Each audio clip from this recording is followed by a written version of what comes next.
YouTube channel पर जितने भी विद्यार्थी बिहार बोर्ड से क्लास 11th में वर्तमान में नामांकन कराए हैं 2024 में, उन सभी छात्र छात्राओं के लिए बिहार विद्यालय परीक्षा समिति के द्वारा जो आपका प्रथम साधी परीक्षा होने जा रहा है, देख सकते हैं अगस्त का जो परीक्षा होने जा रहा है। यहाँ पर देख सकते हैं फिजिक्स का मेरे पास प्रश्न पत्र आ चुका है। ठीक है दोस्तों, आज के इस वीडियो में यहाँ पर मैं ये प्रश्न पत्र लेकर आया हूँ। ये वायरल प्रश्न पत्र है। ठीक है, और यही प्रश्न पत्र आपको है ना एग्जाम में देखने को मिलेगा। इसी तरह का प्रश्न पत्र आपके एग्जाम में आएगा। ठीक है, तो चलिए हम स्टार्ट कर लेते हैं। और यहाँ पर 1 से लेकर 30 प्रश्न दिए हुआ, जिनमें आपको 25 प्रश्नों का उत्तर देना अनिवार्य है। ठीक है, अब चलिए बात कर लेते हैं एक एक प्रश्न को, या उसके साथ साथ यह भी बात करेंगे ठीक है कि इनका PDF कहाँ से डाउनलोड कर पाएंगे, ऑब्जेक्टिव सब्जेक्टिव का आंसर की कहाँ से डाउनलोड करेंगे, इन तमाम जानकारी को इस वीडियो में आपको बताएंगे।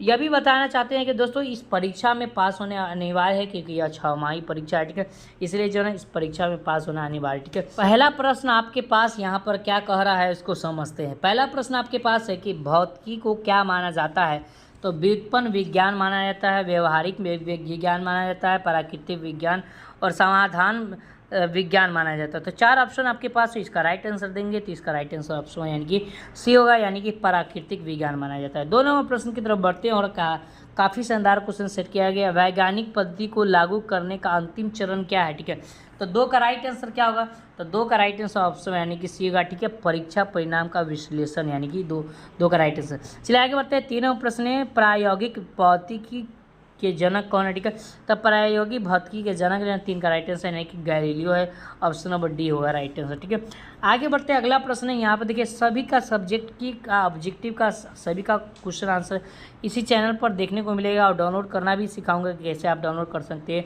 वो 100% आप PDF डाउनलोड कर सकते हैं, आप घबराने की आवश्यकता नहीं है। ठीक है, जो भी इस चैनल का ग्रुप है, इस चैनल का ग्रुप से जुड़ जाइए, डिस्क्रिप्शन बॉक्स में लिंक दिया गया है, वहाँ से पता है। ठीक है, तो किस पर वर्णित करता है, तो 4 का राइट आंसर जरूरत के नियम पर वर्णित करता है, इसका राइट आंसर ऑप्शन रही। चलिए आगे बढ़ते। 5वां प्रश्न, एक्सरे की खोज किसने की, तो ये काफ़ी इंपॉर्टेंट क्वेश्चन है। यहाँ पर इसका राइट आंसर यहाँ पर देखेंगे तो रोएंट जेन ने किया था। ठीक है, रोएंट जेन ने किया था, तो इसका आंसर जन्म रोएंट जेन ने किया था, ऑप्शन डी होगा करेक्ट आंसर। 6वां प्रश्न, निम्नलिखित में सबसे कमजोर बल कौन सा है। ठीक है, तो 6 का राइट आंसर गुरुत्वाकर्षण बल है, ऑप्शन बी होगा राइट आंसर। ठीक है, आगे बढ़ते हैं। अगला प्रश्न 7वां प्रश्न, विज्ञान की वह शाखा जो प्राकृतिक घटनाओं की व्याख्या करता है क्या कहलाता है। ठीक है, तो 7 का right answer option number D कहलाता है, यानी कि भौतिकी कहलाता है, ऑप्शन नंबर डी होगा राइट आंसर। 8वां प्रश्न देख लीजिए, कहता है भौतिकी राशि वह है जो क्या करता है, जो है इसका आंसर क्या होगा, तो जो मापी जाती है। ठीक है, इसका राइट आंसर ऑप्शन बी। 9वां प्रश्न, निम्नलिखित में कौन भौतिकी राशि का नाम नहीं है। ठीक है, तो 9 का राइट आंसर ऑप्शन नंबर क्या होगा प्यारे बच्चों, तो ए होगा राइट आंसर, यानी कि किलोग्राम हो जाएगा। 10वां प्रश्न है इकाई की प्रणाली कौन सी है। ठीक है, तो 10 का राइट आंसर ऑप्शन यानी कि सी होगा राइट आंसर, FPS प्रणाली हो जाएगा। ठीक है, चलिए आगे बढ़ते हैं। 11वां प्रश्न देख लीजिए, कहता है निम्नलिखित में कौन पूरक इकाई है, तो 11 का राइट आंसर ऑप्शन यानी कि ठोस कौन हो जाएगा, ऑप्शन बड़ी वे हो रहा है। 12वां प्रश्न है ठोस कौन की इकाई क्या कहलाती है, तो 12 का राइट आंसर किलोग्राम कहलाता है, ऑप्शन नंबर सी होगा राइट आंसर। 13वां प्रश्न, निम्नलिखित में कौन मूल राशि है। ठीक है, इसका आंसर क्या होगा, तो 13 का राइट आंसर लंबाई, द्रव्य और समय हो जाएगा। ठीक है, चलिए आगे बढ़ते हैं। अगला प्रश्न 14वां प्रश्न, SI मात्रक में कितने आधारी मात्रक है, तो SI मात्रक में जो है ना आपको याद रखना है कि 3 आधारी मात्रक है, याद रखना। ठीक है, ऑप्शन में यानी कि ए। 15वां प्रश्न देख लीजिए। 15वां प्रश्न कहता है मापक मुख्य रूप से प्रक्रिया है, तो 15 का राइट आंसर ऑप्शन सी होगा राइट आंसर तुलना करने की। 16वां प्रश्न, निम्नलिखित में कौन मूल राशि नहीं है, तो 16 का राइट आंसर ऑप्शन बी यानी कि बल हो जाएगा। 17वां प्रश्न, ज्योति तीव्रता का ऐसा मात्रक क्या होता है, तो 17 का राइट आंसर ऑप्शन यानी कि कैंडेला हो जाएगा, ऑप्शन नंबर ए होगा राइट आंसर।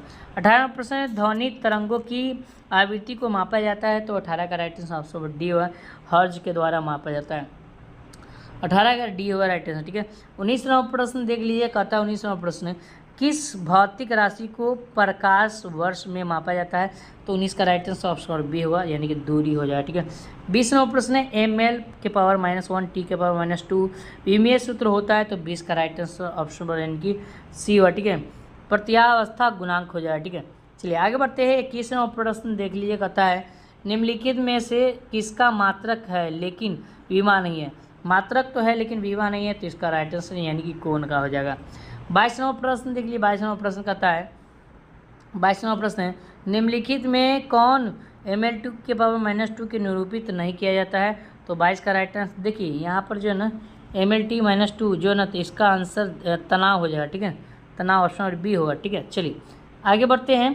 अगला प्रश्न है 23 में, यहाँ पे देख लेते हैं 23 में, न्यूटन की गति के प्रथम नियम को क्या कहा जाता है? तो न्यूटन की गति के प्रथम नियम को जड़त्व का नियम कहते हैं, ठीक है। 24वां प्रश्न, गति का सबसे साधारण प्रकार कौन सा है? ठीक है, तो जल्दी से बताइए। 24 का राइट आंसर सरल रेखीय गति हो जाएगा।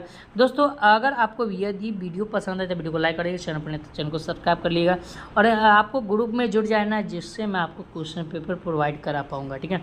वस्तु की प्रारंभिक एवं अंतिम स्थिति के बीच की न्यूनतम दूरी को क्या कहते हैं? तो 25 का राइट आंसर ऑप्शन यानी कि सी विस्थापन कहते हैं। 26वां प्रश्न, एक वस्तु 1600 मीटर दूरी 4 सेकंड तय करती है तो वस्तु की चाल क्या होती है? तो 26 का राइट आंसर ऑप्शन बी होगा राइट आंसर, ठीक है, 4 मीटर पर सेकंड। 27वां प्रश्न देख लीजिए, कौन सा समीकरण वेग एवं समय के संबंध व्यक्त करता है? तो 27 का राइट आंसर ऑप्शन ए होगा राइट आंसर, ठीक है। चलिए आगे बढ़ते हैं। 28वां प्रश्न देख लीजिए, कहता है औसत वेग को कैसे प्राप्त किया जाता है? तो 28 का राइट आंसर ऑप्शन डी होगा राइट आंसर, ठीक है, डी होगा, ठीक है। 28 का राइट आंसर प्रारंभिक वेग प्लस अंतिम वेग। 29वां प्रश्न है, त्वरण का CGS से MKS का मात्रक का अनुपात होता है? तो 29 का राइट आंसर ऑप्शन सी 1:100 हो जाएगा, ठीक है। 30वां प्रश्न देख लिए, कहता है यदि गतिमान वस्तु विराम की स्थिति में आ जाती है तो इसका त्वरण क्या कहलाता है? तो इसका त्वरण की अगर बात करें तो इसका राइट आंसर ऑप्शन बी यानी कि ऋणात्मक कहलाता है, ऑप्शन बी हुआ राइट आंसर, ठीक है। तो इस प्रकार टोटल 30 प्रश्न कर लिया। ऑब्जेक्टिव और सब्जेक्टिव का आंसर की डाउनलोड करने के लिए